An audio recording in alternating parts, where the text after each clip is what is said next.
They do not have the freedom to travel into Israel without special recognition.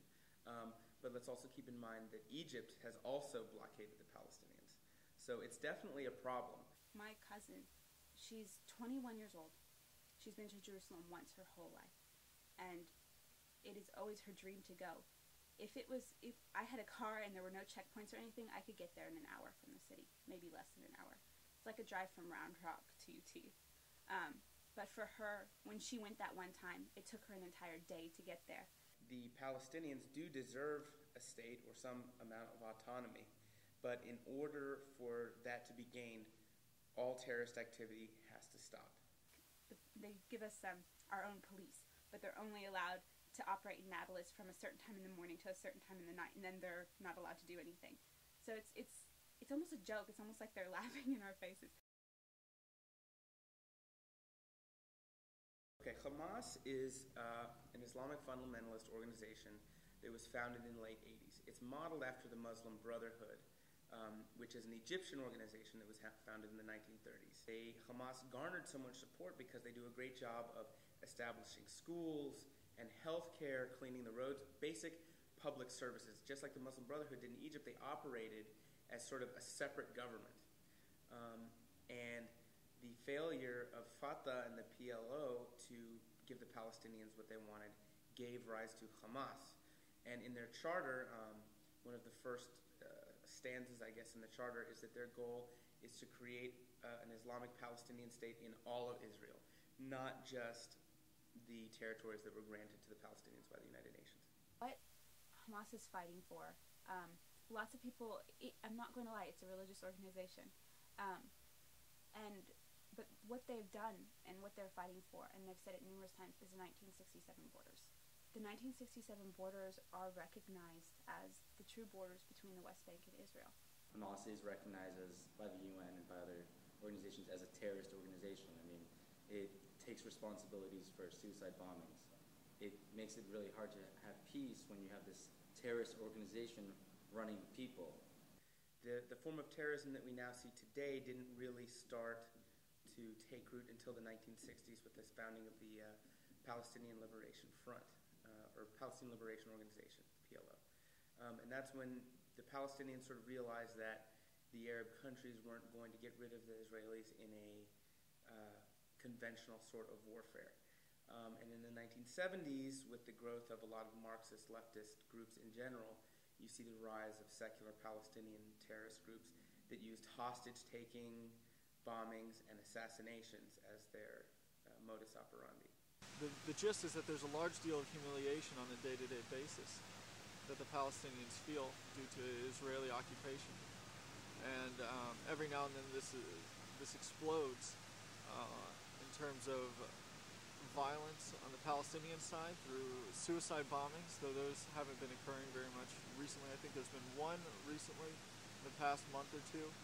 And before that, there hasn't been a suicide bombing since 2005. And then more recently, rocket attacks from the Gaza Strip onto the southern Israeli town of Sderot have been occurring. And this is the most frustrating because the Israelis thought that by withdrawing from Gaza that, they would help curb terrorism from Gaza, but instead Gaza's become even worse. Israel knows that if it were to just abandon security in the Mediterranean, the terrorist supplies from other North African countries would enter into Gaza.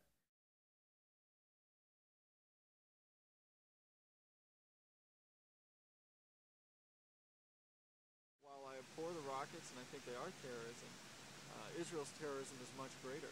And furthermore, that's the bit of terrorism that Americans have control over. And so if Americans are concerned with terrorism, they'll try to stop their own. It's then the first and second Intifada, and so basically there was attacks against Israel. There's all these suicide bombings, which initiated the building of a fence to help offset these suicide bombings, which is works 98%. It's very, very effective. Israel will regularly kill people.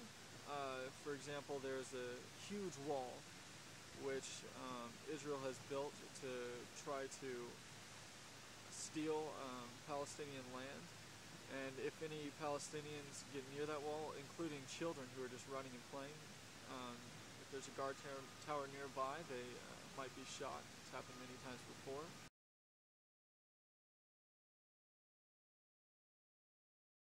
Instead of having to defend their own citizens inside of Gaza, Israel has instead pulled them out and made Gaza the world's largest prison with 1.5 million people. I don't think there's a more miserable place to be from Gaza. What I hear is that for an Israeli Jew, there's a heightened state of awareness due to suicide bombings and buses and cafes that have happened since 2001, the Second Intifada.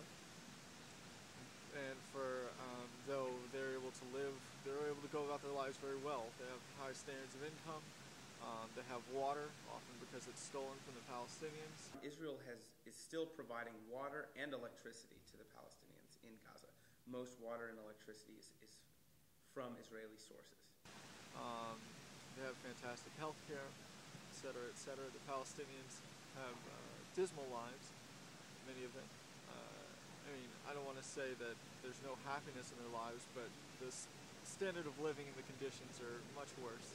The Israel side has definitely given land. It is definitely helping. It gives all the fuel to Hamas and the entire Gaza Strip. And there's terrorists that go and kill drivers who are supplying the very fuel which they're getting. So American media coverage over the issue has been pretty bad, and it's not just American media coverage, British media coverage isn't that great either. Coverage of Israeli deaths exceed 100% because some of the deaths they report more than once, while Palestinian coverage doesn't even reach 20% in some issues. Like some cases it's incredibly low. The media's has not been so great. Just in the New York Times, you got an article about a few weeks ago about the situation in Sderot where Hamas or Palestinian militants endorsed by Hamas are firing rockets every day. It's been going on for 7 years, and it's only been written up a few times in the New York Times. And it's almost like, to me, being Palestinian, having some of those people could be my family, it makes me feel like Palestinian lives aren't as important as Israeli lives. Another thing about American media coverage is they tend not to talk about non-violent resistance to the occupation. Non-violent resistance in just living in their homes. There are some Palestinian families completely enclosed by the wall that separates the West Bank from Israel. Completely enclosed. They're like in a prison. And to get out or in, they have to have permission from an Israeli soldier. So just by staying in their homes and not leaving, that's a form of non-violent resistance in itself. That's not to speak of the rallies and the protests that they do that are completely non-violent. So I feel like many Israelis and Jews, especially American Jews, are very ill-informed about what's going on.